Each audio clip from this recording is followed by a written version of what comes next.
अगर हम लोग अपने घर में सांप ले आए और सांप हमको काट ले, तो त्रुटि किसकी? हमारी या सांप की? सांप की कोई त्रुटि नहीं है साहब, ये उसका चरित्र है काटना। त्रुटि हमारी है, हम उसको उसका प्राकृतिक पर्यावरण से निकालकर अपने घर के वातावरण में लेके आए हैं। हमने अपनी कुबुद्धि लगाई है, लेकिन उसका चरित्र है काटना।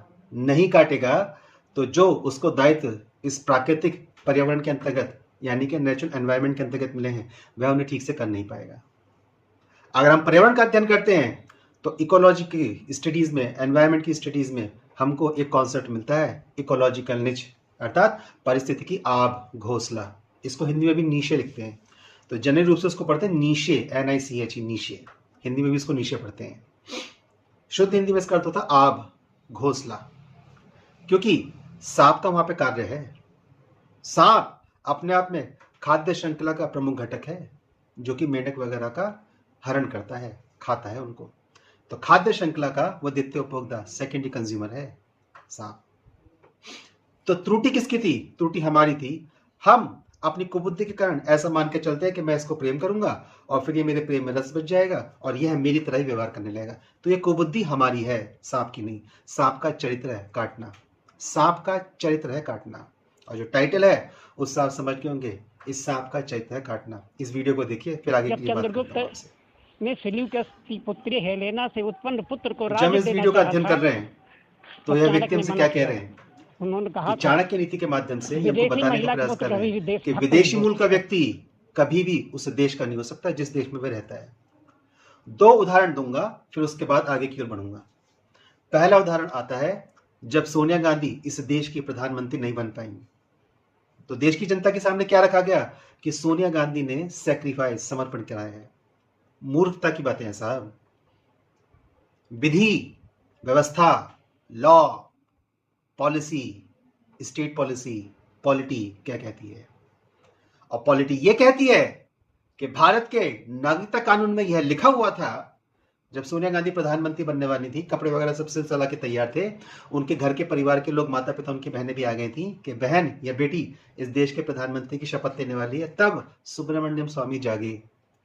उनको पता था कि संविधान में क्लॉज है और सोनिया गांधी देश की प्रधानमंत्री नहीं बन सकती, और वह भारतीय संसद से पारित एक विधान है। और उस विधान के अनुसार जो भारत का नागरिकता कानून था, नागरिकता विधि 1955, सिटीजनशिप एक्ट 1955, उसमें यह लिखा हुआ है कि भारत में कोई व्यक्ति प्रधानमंत्री बन सकता है, लेकिन कोई विदेशी मूल का व्यक्ति जब भारत में प्रधानमंत्री बनेगा तो उसके प्रधानमंत्री बनने का क्राइटेरिया, मानक इस बात पर निर्धारित होंगे कि उस देश का संविधान भारत के व्यक्ति के विषय में क्या कहता है। और इटली के संविधान में लिखा हुआ है कि कोई भी बाहर का व्यक्ति इटली का प्रधानमंत्री नहीं बन सकता। अर्थात इटली का संविधान भारत के लोगों को प्रधानमंत्री बनने से रोकता है। बस यही बात भारतीय नागरिकता अधिनियम, इंडियन सिटीजनशिप 1955 में लिखी गई कि भारतीय संविधान उस व्यक्ति के साथ वही व्यवहार करेगा जो उस व्यक्ति के मूल देश का संविधान भारत के व्यक्ति के साथ करता है। और जब इटली का संविधान भारत के व्यक्ति को प्रधानमंत्री बनने की अनुमति नहीं देता है, तो सिटीजनशिप एक्ट के अनुसार भारतीय सिटीजनशिप और भारतीय न्याय व्यवस्था और भारतीय संविधान भी इटली के किसी व्यक्ति को, चाहे उसने भारत की नागरिकता ले ली है, उसको प्रधानमंत्री बनने का अधिकार नहीं देगा। और इस आधार पर उस समय राष्ट्रपति हुआ करते थे डॉक्टर APJ अब्दुल कलाम, उन्होंने तुरंत भारत के महान्यायवादी को बुलाया कि उन्होंने पूछा क्या ये बात सत्य है? बोले हाँ ये बात सत्य है, ये इसमें लिखा हुआ है। तो बोले इस शपथ ग्रहण समारोह को, ओथ सेरेमनी को तुरंत रुकवाओ। एक चिट्ठी सोनिया गांधी को लिखी गई और बोला गया कि अभी हम शपथ ग्रहण कार्यक्रम को स्थगित कर रहे हैं। और बाद में पूरा मंतव्य उनको बता दिया गया कि आप इस देश के प्रधानमंत्री नहीं बन सकती। तो जो सैक्रिफाइस का रोना धोना पीटते हैं वह भी आपको मूर्ख बना रहे थे और हम लोग मूर्ख बनते हैं। पता नहीं इतनी साधारण सी बात क्यों समझ में नहीं आती, क्योंकि हम पढ़ना लिखना नहीं जानते और ना इस ज्ञान के अभाव में हम शत्रु बोध नहीं कर पाते। एक और किस्सा देता हूं आपको उदाहरण के रूप में, वास्तविक उदाहरण है। राष्ट्रीय स्वयंसेवक संघ का एक मंच है, सीमा सुरक्षा मंच। यह सीमा सुरक्षा मंच वास्तव में हम जैसे स्वयंसेवकों के माध्यम से सीमा पर अगर कोई हलचल होती है ऐसी जो राष्ट्रविरोधी गतिविधि में है, तो उसकी सूचना अपने उच्च अधिकारी को देता है।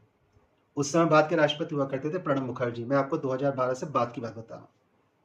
भारत के राष्ट्रपति हुआ करते थे प्रणब मुखर्जी, और सीमा पर कुछ हलचल थी राजस्थान की तरफ से, और राजस्थान की सीमा पर बहुत बड़े स्तर पर जमीनों की रजिस्ट्री चल रही थी।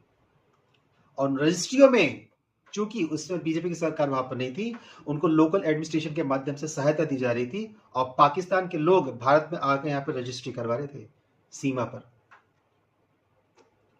सीमा पर जो बीएसएफ लगी हुई थी, यह बात उसके पास तक पहुंची राष्ट्रीय सुरक्षा मंच के स्वयंसेवकों के माध्यम से, और फिर एक पूरी रिपोर्ट तैयार हुई आईबी के माध्यम से।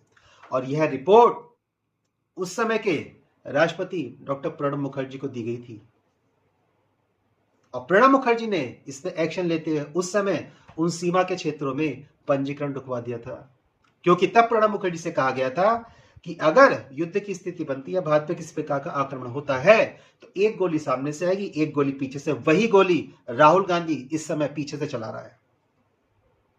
मैं फिर से कह चुका हूं, भारत की संसद में कहा चुका है, इस देश का सबसे बड़ा आतंकवादी संगठन कांग्रेस है, और उस आतंकवादी संगठन का जो मुखिया है वह राहुल गांधी है। और राहुल गांधी एक विदेशी मूल की महिला का पुत्र है, इसलिए कभी देश का नहीं हो सकता। इसलिए लगातार विदेश मंत्री और प्रधानमंत्री के वक्तव्यों को इस प्रकार से उछाला जा रहा है कि वह इस देश की भर्त्सना कर रहा है। राहुल गांधी को अगर उनके पिता की तरफ से देखते हैं तो वो पारसी है, राहुल गांधी को अगर उसकी मां की तरफ से देखते हैं तो वो क्रिश्चियन है। और जब मैंने शुरू में कहा था कि यह सांप की गलती नहीं है, गलती हमारी है कि हमने सांप पाल रखा है, तो देश के लोगों के मतदाताओं की गलती है कि आज उस विदेशी मूल का व्यक्ति जो इस देश का कभी है नहीं, जो इस देश का भला नहीं कर सकता, ऊपर से क्रिश्चियनिटी का व्यक्ति है। हीथन, भारतीयों को हीथन कहते हैं, अछूत। तुम शुद्ध कब होगे? जब तुम ईसा में परिवर्तित हो जाओगे, तब तुम शुद्ध होगे। हीथन शब्द यूज करा जाता है, जैसे काफिर शब्द यूज करा जाता है मूसा के द्वारा। तो उसके लिए सब हीथन है। इन हीथनों को मूर्ख बनाकर वह देश की राजनीति पर राज करता है। करोड़ों पैसे, करोड़ों हजारों करोड़ रुपए कमा चुका है परिवार यहां से। किसी भी स्तर से कहीं से भी कहीं तक हिंदू नहीं है। पिता की तरफ से पारसी, मां की तरफ से क्रिश्चियन, जहां से चाहो वहां से नाप लो कि जी हम तो लोकतंत्रवाद में विश्वास करते हैं। पिता की तरफ से देख रहे, मां की तरफ, जो आज तक अपने दादा की समाधि पर उसको सम्मान देने नहीं गया, आप उससे क्या आशा करेंगे? जिसकी बहन आज तक अपनी ससुराल की नहीं हुई है, बेटे को छुड़वा दिया और वहां पर आज तक मुंह दिखाने गई। मैं उसी होम डिस्ट्रिक्ट से आता हूं, मुरादाबाद से, वडेरा परिवार, बहुत सामाजिक काम करे उन्होंने। आज तक प्रियंका गांधी मुरादाबाद नहीं पहुंची है। शत्रुबोध करिए साहब, हमने सांप पाल दिया है, लीडर ऑफ अपोजिशन में बैठा हुआ है। इस देश के सबसे बड़े आतंकवादी संगठन का सरगना है वो।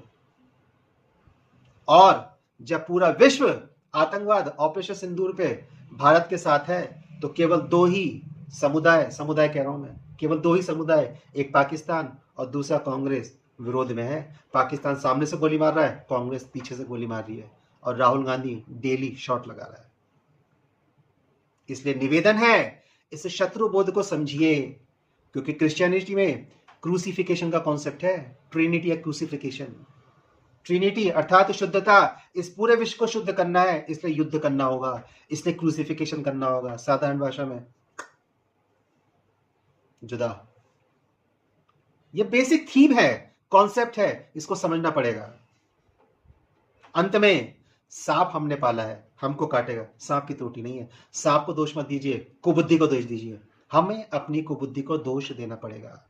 जब तक कुबुद्धि को दोष नहीं देंगे, शत्रुबोध नहीं कर पाएंगे। और ठीक इसी प्रकार से देश के प्रधानमंत्री के माध्यम से देश की अस्मिता पर चोट होती रहेगी। और यह मत समझेगा हिंदू वोट करता है। इस देश का बहुत बड़ा वर्ग ऐसा है जो काफिर विचारधारा में विश्वास करता है, वही वोटर है, उसी के साथ सौदा हुआ था। मैंने आपको बताया था 2013 में कैसा सौदा हुआ है। नहीं आया तो इस वीडियो को देखिएगा, लिंक आ रहा है ये ऊपर। शत्रुबोध करिए साहब। अगर नहीं हुआ तो हम अपने आने वाली पीढ़ी के लिए ही उनके शव अर्थी को तैयार करके जा रहे हैं। चैनल को सब्सक्राइब कर लीजिएगा, वीडियोस को लाइक कर लीजिएगा, बेल आइकन का बटन दबा के रखिएगा, लेकिन तभी जब लगता है कि कुछ सकारात्मक आपको यहाँ से मिल रहा है, अन्यथा कोई आवश्यकता नहीं। मैं फिर से प्रयास करूंगा कि मैं आपके मस्तिष्क तक पहुंच पाऊं, और हम लोग यहीं पर प्रतिदिन की तरह मिलते रहेंगे। अगले लेक्चर तक के लिए नमस्कार।